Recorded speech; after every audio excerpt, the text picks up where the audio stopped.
Como se preparar para a perícia de prorrogação do INSS? Se você vai passar por uma perícia de prorrogação, você precisa ficar sabendo de uma coisa. Primeiro, é mais fácil você passar na primeira perícia, normalmente, do que na perícia de prorrogação. E eu já vou explicar o porquê que eu acho que é mais difícil você passar na perícia de prorrogação. Por que eu acho que você tem que se preparar ainda mais para a perícia de prorrogação do que para a perícia inicial. Existem dois tipos de perícia de prorrogação no meu ponto de vista, tá? Existe a perícia de prorrogação do Ateste Med, daquele auxílio-doença que foi concedido sem perícia. Então você nunca passou por perícia, porém o INSS já te pagou ali 30 dias, 60 dias, 90 dias, sem passar por perícia. Porém, você continua incapacitado, você continua sem ter condições de voltar para o seu trabalho. E aí você vai fazer ou novo pedido, ou o INSS libera a prorrogação. O certo é que você vai fazer uma perícia para continuar recebendo, porém tu nunca passou por perícia. Essa é uma situação. A outra situação é quando você já passou por perícia, tá? Você já passou por perícia uma vez e agora vai fazer a segunda perícia, terceira perícia, quarta perícia. Às vezes vai fazer a perícia resolutiva, que já está muito tempo afastado, o INSS quer decidir sua vida. Então você tem que se preparar para essa perícia considerando a seguinte situação. O INSS ele tem uma lista de prazos para cada doença. Para algumas doenças ele acha que nem deve ser concedido o benefício. E para outras doenças ele acredita, de acordo com essa lista, que é uma lista interna do INSS, ela existe sim, tá? Não quer dizer que os peritos do INSS seguem ela à risca, tá? Não é, porque ela não é uma lista que o perito é obrigado a seguir ela tintim por tintim, mas ela é uma lista que orienta os peritos do INSS, sim. Muitos peritos do INSS se baseiam nela. Essa lista ela existe, ela é interna do INSS, mas você consegue achar ela se você pesquisar bem. Eu mesmo tenho acesso a essa lista. Então, eu quero que você entenda que aquela perícia que te concedeu um benefício por 3 meses, 4 meses, provavelmente foi baseado nessa lista aí do INSS, que fala quanto tempo cada doença gera de incapacidade, de acordo com a situação. Eu já vou mostrar, inclusive, essa lista aqui para vocês entenderem melhor do que eu estou falando. O ponto é, se o INSS acha que você tem que ficar afastado, por exemplo, 60 dias para se recuperar de uma lesão na coluna, por exemplo, e você já ficou esses 60 dias afastado, às vezes ficou até mais, porque normalmente você fica recebendo até o dia da perícia de prorrogação, e aí você vai fazer uma perícia de prorrogação onde você já passou esses 60 dias que o INSS te deu, o INSS ele vai ali fazer essa perícia de prorrogação para negar o teu benefício, para cortar. Porque no entender dele, você já ficou 60 dias que precisava ficar. Então ele vai procurar ali, provavelmente, formas de cortar o teu benefício. E o que você tem que fazer, então, para continuar recebendo seu benefício? Primeiro, você tem que ter certeza de que você está incapacitado, que você continua incapacitado. Por exemplo, eu fui lá no meu médico, eu fiquei os 60 dias afastado e agora eu melhorei. Então, você tem que voltar para o trabalho. Às vezes você vai na perícia de prorrogação, mas vai para cortar mesmo e acabou ali. Certo? Não, Gustavo, eu estou desempregado e aí eu vou tentar receber mais tempo, mas eu já estou bom para trabalhar. Mas como eu estou desempregado e eu já recebi 4 parcelas da INSS, 3 parcelas, eu vou tentar receber mais, porque eu ainda não arrumei emprego. Aí você está errado. Você está errado e assim, me desculpa, mas você é o tipo de pessoa que tem que ser reprovada na perícia mesmo. Tem que ser reprovado porque você já está bom e aí você está tentando se aproveitar da INSS para continuar recebendo. Isso não é certo, beleza? Beleza. Gustavo, eu não me enquadro na primeira situação porque eu não fiquei bom. Eu não estou tentando ganhar dinheiro da INSS, pelo contrário, estou até recebendo menos do que eu ganhava se estivesse trabalhando, é porque eu preciso mesmo ficar afastado. Beleza. Então, o que você vai fazer? Você vai se preparar para mostrar para o perito que o seu caso tem algo a mais, tem algo diferente do normal. Quer ver? Eu vou mostrar para vocês aqui essa lista e vocês vão entender melhor do que eu estou falando. Essa que está na tela aqui, pessoal, é a estenose do canal medular, tá? CID M99 a M99-7. Então, aqui é um documento da ANSS onde ele vai contar aqui, ó, a estenose do canal, é o estreitamento do canal medular. Aqui é conversa de médico, tá? Isso aqui é feito de médico para médico. A gente tá lendo aqui de enxerido aqui para tentar entender. Mas isso aqui é coisas de médico. Então, vão ter algumas coisas que nós, que não somos médicos, eu mesmo sou advogado, se você ainda não me conhece, nós não vamos entender tudo, tá? Mas vamos lá, só para você é curioso como eu, então vamos lá. Então, a estenose é o canal de estreitamento do canal medular, estenose central, do recesso lateral, estenose de recesso lateral, ou do forame intervertebral, estenose foraminal, que produz compressão. Não entendi nada, né? Na verdade, eu entendi um pouco, porque eu já atendi muitos casos com isso daqui, mas assim, pega nem beira aí com quem é médico. O ponto é que ele vai descrever aqui o que é a situação, tá? Olha só, ele fala aqui, ó, o exame neurológico pode ser normal, mas a história clínica é bem característica. Ele vai contar, destrinchar um pouco ali da doença. E ele vai contar do exame físico, né? Ele vai contar aqui, ó, o exame físico. O exame físico deve ser realizado com o segurado requerente caminhando, olha só, de pé e em decúbitos. Decúbitos aqui, pessoal, é deitado, né? Eles usam essa palavra aqui, é o termo técnico para quando você está deitado na maca. Então ele vai falar que é o exame físico. Exame físico, pessoal, nada mais é do que quando o médico te examina. Aí se você já fez perícia aí, eu escuto muito isso aqui no meu escritório, fala assim, o médico nem olhou na minha cara. Infelizmente, o médico nem olha, nem faz esses exames que deveria fazer, porque essas são regras do próprio INSS, né? Mas enfim, não faz. Ó, o raio-x da coluna deve ser acompanhado de radiografia da bacia. As incidências lombares são tal. Então, veja, tudo sobre a sua doença, se você sofre aí, ó, de estenose, né, você sofre do canal medular, tudo sobre a sua doença, tem o médico falando aqui para outros médicos da ANSS. Na verdade, é um grupo de médicos que se reuniu, estudou e criou esse documento. E olha o que ele fala aqui, ó, conduta médico-pericial na estenose de canal vertebral. Prognóstico favorável. Quer dizer que, na maioria dos casos, é provável que a pessoa vai ficar boa de estenose, que a pessoa sofre de estenose, ela vai ficar boa. Então, é um caso de perícia de prorrogação que eu acho que a INSS vai tender, né, vai se inclinar para cortar o seu benefício, como faz em praticamente todos. Mas vamos lá, olha só, ausência de incapacidade, ou seja, a INSS vai reprovar logo de primeira aqui, ó, T1. T1 significa ausência de incapacidade. Em AX1, quer dizer, na avaliação inicial, pois na maioria dos casos são achados radiológicos. Então, ele vai negar de primeira quando o trabalhador ele chegar na perícia apenas baseado em exames. Olha só isso daqui, pessoal.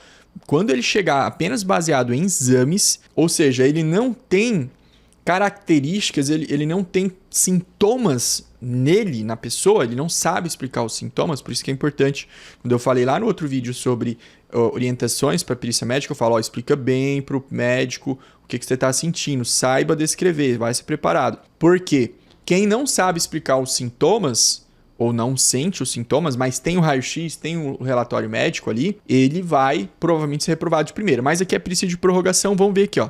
Data para cessação do benefício.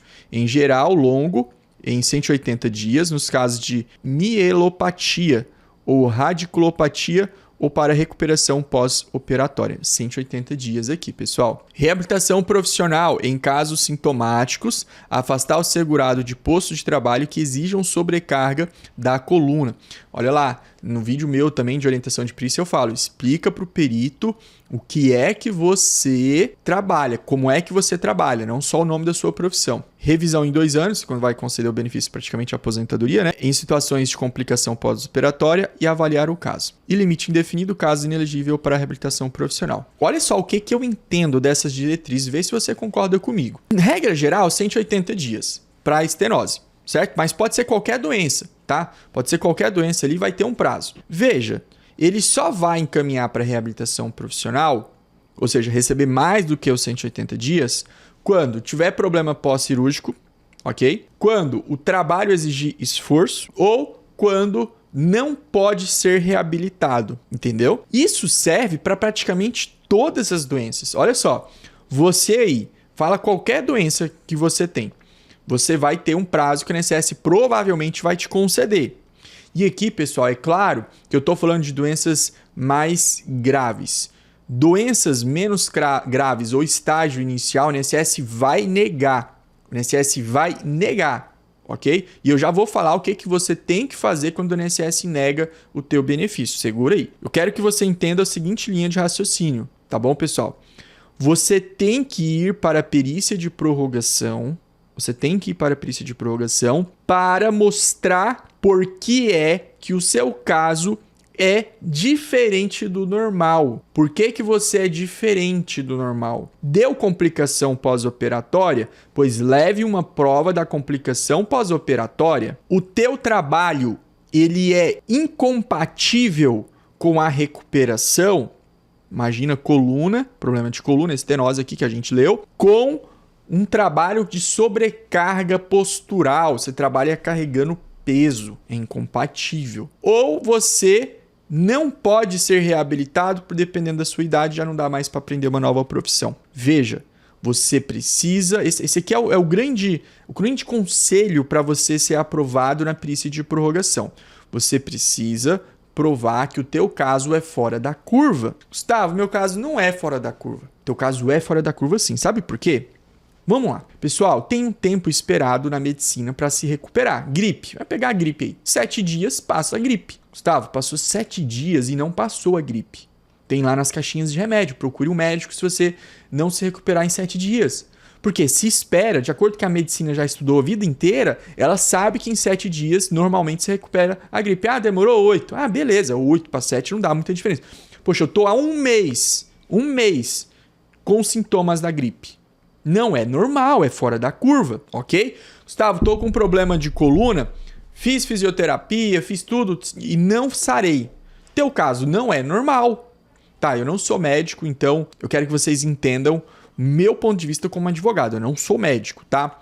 Mas eu acho que é de conhecimento popular, conhecimento comum, de que se um problema não foi sarado naquele prazo que o médico sabe que normalmente sara, tu concorda que teu caso é fora da curva? Tu concorda? Seja porque você, às vezes, tem uma comorbidade, às vezes você tem um problema de saúde que impede o tratamento do seu problema de saúde que está gerando incapacidade. Vamos lá, um exemplo aqui que eu já vi acontecer. Cliente também com problema de coluna. Eu não lembro se era problema de coluna, mas eu acho que era um problema ortopédico. E ele só tinha um rim. O outro ele perdeu. E o que acontece? Por ele só ter um rim, ele consegue trabalhar normal, ele conseguia trabalhar tranquilo.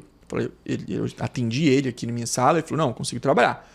Porém, o problema de coluna causou incapacidade nele. Ele falou, a coluna é que me impede de trabalhar, ok? Só que o tratamento da coluna, que eu acho que era remédio, alguma coisa assim, atacava ou era impossível dele fazer o tratamento corretamente por conta da ausência do rim. Pessoal, eu não sou médico, eu sou advogado e assim, eu estudo o problema de saúde dos meus clientes aqui no escritório, né? Tem uma equipe, a gente estuda, mas a gente sempre defende os nossos clientes com base nas provas que ele nos apresenta. Então, eu não vou ficar aqui no YouTube falando de problema de saúde como se eu fosse médico, porque eu não sou médico.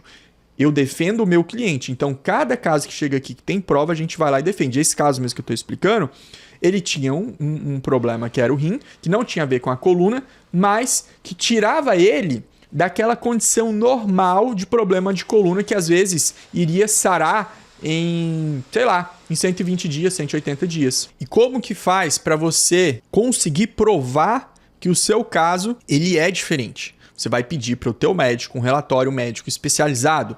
Relatório médico especializado. Esse relatório médico especializado, pessoal, tem uma carta aqui. Inclusive, vou deixar o link. Quem quiser essa carta aqui, usar essa carta, pode ver que o link vai estar aqui na descrição desse vídeo. Ou pede nos comentários que eu vou responder para você com o link para você baixar. E assim, olha só. O relatório médico especializado, pessoal, ele está baseado na resolução do Conselho Federal de Medicina, aqui, ó, esse número aqui de 2024, 2381 de 2024. Então, é um tipo de documento médico que o próprio Conselho Federal de Medicina valida, né? E olha que interessante, para ser um relatório médico especializado, ele precisa constar o diagnóstico, certo? Descrição detalhada da sequela, evolução clínica, exames complementares realizados, tratamentos adotados, resposta terapêutica, ou seja, é a resposta do tratamento, prognóstico, né, se é positivo ou negativo, se é bom ou é ruim, e avaliação quanto à incapacidade. E ainda dá para ele poder falar que discussão técnica fundamentada da literatura médica. Então, se o teu médico conseguir fazer um relatório desse aqui, um relatório médico especializado, você vai ter a melhor prova para passar na perícia de prorrogação. Gustavo, eu consegui isso, daí mesmo assim eu fui reprovado. O INSS me reprovou. Bom, vamos lá. Isso pode acontecer e eu já vou falar a solução. Deixa eu só fechar aqui um complemento sobre esse relatório médico especializado. Tu vai levar, além do relatório médico especializado, exames atualizados e provas de tratamento. O que é prova de tratamento? Por exemplo, você fez fisioterapia? Leva lá o relatório da fisioterapeuta. Mas leia o relatório da fisioterapeuta, que às vezes a fisioterapeuta fez um relatório genérico falando que você tá bom. Que você fez tudo lá e tá 100%. Então, fica esperto e lê o que você leva para a perícia. E os exames... Leva os exames antigos, mas leva os atualizados para mostrar que não houve alteração. Agora, se seu exame antigo tá ruim e depois você faz ali um exame novo que mostra que você tá bom, aí você já sabe, né? Provavelmente você vai ser reprovado. Mas vamos lá, Gustavo, fui negado a minha perícia de prorrogação, fiz tudo que você fez aí, ó. Foi negado. E agora? O que eu faço? Beleza. Tu vai reunir todas essas provas. Por isso que é importante você ter provas. Porque se negar, tu vai aplicar essa solução aqui. Tu vai procurar um advogado especializado em defender pessoas desse tipo de situação aí. Tá? Você vai procurar um advogado especializado que vai montar um processo de acordo com o seu caso, de acordo com a sua situação. Não vai montar um processo genérico. Porque senão vai dar ruim. Vai dar ruim. Se montar processo genérico, não vai ser aprovado, vai ser muito difícil ser aprovado.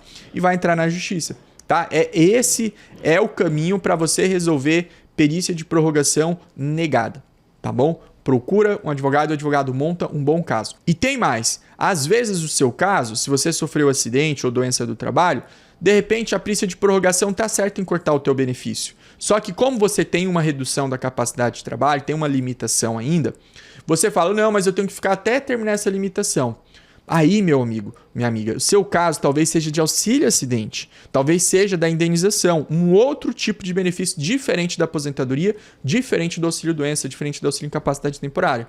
E aí eu vou deixar você com esse meu vídeo onde eu explico tudo sobre o auxílio acidente para você assistir, para ver se faz sentido para você ou não. A gente se vê lá no próximo vídeo. Não se esquece que a carta vai estar aqui na descrição do vídeo para você baixar e fazer uso dela. Até mais.